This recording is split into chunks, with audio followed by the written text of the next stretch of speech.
এত দুর্বল কমিশন, এত ত্রুটিপূর্ণ কমিশন, এই কমিশনেও যে সমস্ত প্রস্তাব এসেছে এগুলো তো ইতিমধ্যে এই সংবিধানের বেসিক স্ট্রাকচার নাকি গাল ভরা কথা আপনারা বলেন এগুলোকে ছাপিয়ে গেছে। তাহলে যদি ছাপিয়ে যায় এটা তো আর সংশোধনী আর পার্লামেন্টে আপনি করতে পারবেন না, এটা পার্লামেন্টে করা যাবে না। দয়া করে এই জিনিসটা থেকে আসেন। তো একটু আগে আমার ভাই প্রশ্ন করছেন না যে আপনাদের গণভোটে এত মজা লাগে, গণপরিষদে এত মজা লাগে, তো জাতীয় সংসদে আপনাদের অসুবিধা কোথায়? তো উল্টো প্রশ্নটা উল্টো করে করি, জাতীয় সংসদ এত ভালো, গণপরিষদের সমস্যা কি? গণপরিষদ তো নির্বাচন, এবার আপনারা বলেন যে জাতীয়, এবং দেখেন কি কাণ্ডটা করেছেন ওনারা, একটা বলতেছেন যে জাতীয় নির্বাচন আর একটা হচ্ছে গণপরিষদ নির্বাচন। আরে ভাই, গণপরিষদ নির্বাচন তো জাতীয় নির্বাচন। বাংলাদেশে 70 সালের যে নির্বাচন হয়েছে এটা কি জাতীয় নির্বাচন না? আপনার দেশে যদি এমন পরিস্থিতি আসে যখন আপনাকে সংবিধানে মেজর পরিবর্তন করতে হবে, আবার আপনাকে সরকারও পরিচালনা করতে হবে, তখন এই গণপরিষদের মতো একটা পরিস্থিতি তৈরি করতে হয়। তো গণপরিষদে আমি জিজ্ঞেস করতেছি, একটু পরে আমাদের প্রিয় মাহাদি আমিন ভাই কথা বলবেন, তো মানে জাতীয় সংসদ নির্বাচনে যদি আমাদের সমস্যা না থাকে তাহলে গণপরিষদ নির্বাচনের সমস্যা কোথায়? যারা জাতীয় সংসদ নির্বাচনে সংখ্যাগরিষ্ঠতা পাবে তারা কেন গণপরিষদে পাবে না, একটু বুঝিয়ে বলেন, আমি তো এটা বুঝতে চাই। আর গণভোটের সমস্যা কি? আমরা প্রিসাইজলি শহীদ প্রেসিডেন্ট জিয়াউর রহমানের লাইন ফলো করছি, এটা আমাদেরকে করতে দিচ্ছেন না কেন? উনি তো গণভোট করেছেন। উনি তো 1978 সালের 17 এপ্রিল একটা মানে দ্বিতীয় সংবিধান কি বলে এটাকে, সামরিক ফরমান, একদম নোট করেন আপনারা যারা যারা পরবর্তীতে আমাকে চ্যালেঞ্জ করতে চান, 1978 সালের 17 এপ্রিল দ্বিতীয় সামরিক ফরমানের দ্বাদশ সংশোধনীর মধ্যে উনি বলেছেন যে নেক্সট যে ইলেকশন হবে এই ইলেকশন হবে একই সাথে কনস্টিটিউয়েন্ট অ্যাসেম্বলি ইলেকশন এবং পার্লামেন্ট ইলেকশন। এই কথাটা উনি বলেছেন। আজকে আমরা বললে আমাদেরকে শুনতে হয় যে এটা আপনারা কোথায় পাইছেন, এটা আমরা শহীদ প্রেসিডেন্ট জিয়াউর রহমানের কাছ থেকে পেয়েছি, এটা আমরা বিএনপির ইতিহাস থেকে পেয়েছি।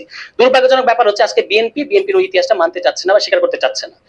এখন আপনি আমাকে প্রশ্ন করতে পারেন যে ওই কথা যদি শহীদ প্রেসিডেন্ট জিয়াউর রহমান বলে থাকেন, ওটা কিন্তু একটা গ্যাজেটেড, ভাইরা ওটা একটা গ্যাজেটেড ফরমান, সুতরাং এটাকে আপনি অস্বীকার করতে পারবেন না, পার্ট অফ আওয়ার হিস্ট্রি। প্রশ্ন হচ্ছে উনি পরে করলেন না কেন? করলেন না আমার ধারণা কোনো মাথা মোটার উকিল এসে ওনাকে বুদ্ধি দিয়েছেন যে আপনাকে এটা করতে হবে কেন, আপনি পার্লামেন্টে জিতবেন, জেতার পরে পঞ্চম সংশোধনী করবেন, তাহলেই তো কাজ হয়ে যাচ্ছে। হ্যাঁ, কাজ হয়েছে, যতদিন উনি জীবিত ছিলেন কাজ হয়েছে। এবং দেখেন যখন বিএনপি পাওয়ারে নেয়, আওয়ামী লীগ এসে 2008 সালে কি বলছে, পঞ্চম সংশোধনী অবৈধ। আজকে পর্যন্ত পঞ্চম সংশোধনীর স্ট্যাটাস কি? এটা অবৈধ। বিএনপি এসে এটাকে আবার বলবে যে হ্যাঁ এটা প্রয়োজন ছিল, এটা বৈধ। কিন্তু এই যে সংশোধনীর এই খেলাটা, আপনার কাছে পাওয়ার থাকলে আপনি সংশোধনী করবেন, আরেকজন এসে বলবে অবৈধ, আবার আরেকজন এসে সংবিধান ত্রয়োদশ সংশোধনী বাতিল করলো, আবার পঞ্চদশ সংশোধনী হয়েছে, আবার পঞ্চদশ সংশোধনীকে আপনি বাতিল করতেছেন। এই খেলাটা থেকে আমরা বেরোতে চাচ্ছি। এই কারণেই সংবিধানের মেজর রিফর্মের প্রশ্নে দয়া করে আমাদেরকে পার্লামেন্ট দেখায় না। আমরা বলছি যে যে টাইম ফ্রেমে সবাই একমত হয়েছে, ডিসেম্বর ফেব্রুয়ারি, যেই টাইম ফ্রেমে আমরা সবাই একমত হয়েছি ওই টাইম ফ্রেমে নির্বাচন করেন, কোনো আপত্তি নাই। কিন্তু নির্বাচিত সরকার গিয়ে সংস্কার করবে এইটা বলেন না আমাদেরকে। আপনারা বলেন যে আমরা সংস্কারের ভিত্তিতে পরবর্তী নির্বাচন করব, এবং লিগ্যাল ফ্রেম অর্ডার আছে, অধ্যাদেশ করা যাবে, প্রেসিডেন্ট। আচ্ছা আমি আরেকটা প্রশ্ন করে শেষ করি, সেটা হচ্ছে এই যে আমাদেরকে অ্যানার্কির ভয় দেখান যে অ্যানার্কি হয়ে যাবে, মহাভারত অশুদ্ধ হয়ে যাবে। 1971 সালের 16 ডিসেম্বর যখন দেশ স্বাধীন হয়েছে, 17 ডিসেম্বর থেকে 1972 সালে 15 ডিসেম্বর পর্যন্ত বাংলাদেশ কোন সংবিধান দ্বারা চলেছে? আপনার তো সংবিধান এসেছে 1972 সালের 16 ডিসেম্বর। তো 1971, এই যে এক বছর, 1971 সালের 17 ডিসেম্বর থেকে 1972 সালে 15 ডিসেম্বর কোন সংবিধান দ্বারা বাংলাদেশ পরিচালিত হয়েছে? তখন কি হয়েছে? কিছুই হয়নি। রাষ্ট্রপতি পদত্যাগ চাইলে আপনারা বলেন স্পিকার কি আছে? দয়া করে এগুলো বলেন না। মোশতাক সাহেব কিন্তু কোন স্পিকারের কাছে পদত্যাগ করেন নাই, আইয়ুব কোন স্পিকারের কাছে পদত্যাগ করেন নাই, কিন্তু মোশতাক সাহেবের ওই সময় সংবিধান কিন্তু বহাল ছিল, তবু স্পিকারের কাছে পদত্যাগ করেন নাই, তিনি বিচারপতি সাইমের কাছে পদত্যাগ করেছেন। ফলে যদি আমরা একমত হতে পারি, এই স্পিকার কিংবা নেক্সট পার্লামেন্ট এগুলো কোনো ইস্যু না।